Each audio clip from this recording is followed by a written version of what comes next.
Donc ici, on va chercher à comparer en fait des nombres en utilisant le tableau de variation. Donc, qu'est-ce que ça va vouloir dire? Déjà, je cherche à comparer g de moins 3 et g de moins 1. Donc, je rappelle, comparer en fait, eh bien, c'est savoir qui est le plus grand, qui est plus petit. Si jamais on vous compare au niveau de la taille, eh bien, on cherche à savoir qui est plus grand que l'autre. Donc, au niveau mathématique, on cherche avec les symboles strictement plus grand ou strictement plus petit. Donc, puisque je suis au niveau des images, j'ai besoin de savoir ce qui se passe pour les nombres de base. C'est-à-dire que si je veux comparer g de moins 3 et g de moins 1, ben, je vais déjà devoir regarder comment se comporte moins 3 par rapport à moins 1. Eh bien, moins 3, il est plus petit que moins 1. Et ensuite, je vais devoir utiliser ce que je connais sur g. Je sais que g, si mon x, parce que ça, c'est les valeurs pour mes x, donc c'est-à-dire c'est la ligne qui est ici. Donc j'ai moins 3 qui est là.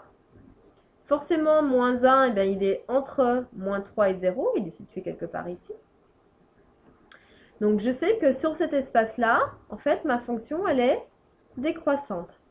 Donc g, elle est décroissante sur l'intervalle. Donc moins 3, moins 1, puisqu'elle était sur moins 3, 0. Et on a vu tout à l'heure qu'une fonction décroissante, elle changeait l'ordre. Donc si j'ai un plus petit, si je passe au niveau des images, donc ça c'est ma justification, eh bien le signe il est changé, donc en fait il va devenir plus grand. Et c'est bien vrai que si je regarde, si g de moins 3 c'est 1, g de moins 1 a priori il est quelque part par là, il va bien être en dessous de g de moins 3. On va regarder le deuxième. Donc essayez pareil comme d'habitude de le faire sur un brouillon, faites une pause sur la vidéo. Donc on veut comparer g de 1 et g de 3. Donc pour faire ça, on va devoir comparer 1 et 3. Donc 1 il est plus petit que 3. Donc si on regarde, 1 il est placé ici entre 1 et 2. Et 3 il est placé ici entre 2 et 4.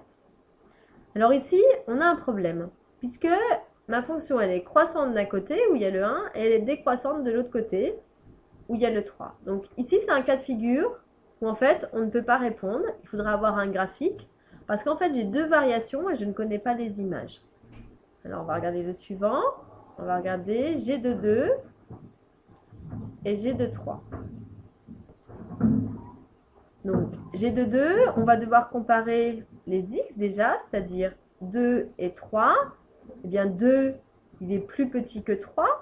Donc 2 pour les x, il est placé ici. 3 pour les x, il est placé ici. Et qu'est-ce qui se passe sur cet ensemble? Eh bien sur cette partie-là, la fonction g, elle est à nouveau décroissante. Donc sur quel intervalle? Eh bien l'intervalle de 4 a priori, mais nous on a juste besoin de 2, 3. On pourrait écrire aussi 2, 4. Et donc on a vu tout à l'heure qu'une fonction qui était décroissante, elle changeait le signe. Donc comme c'était plus petit ici, ça devient plus grand ici. On fait un dernier exemple. Je veux comparer g de 1 et g de 0,5. Donc on est obligé de regarder par rapport aux x.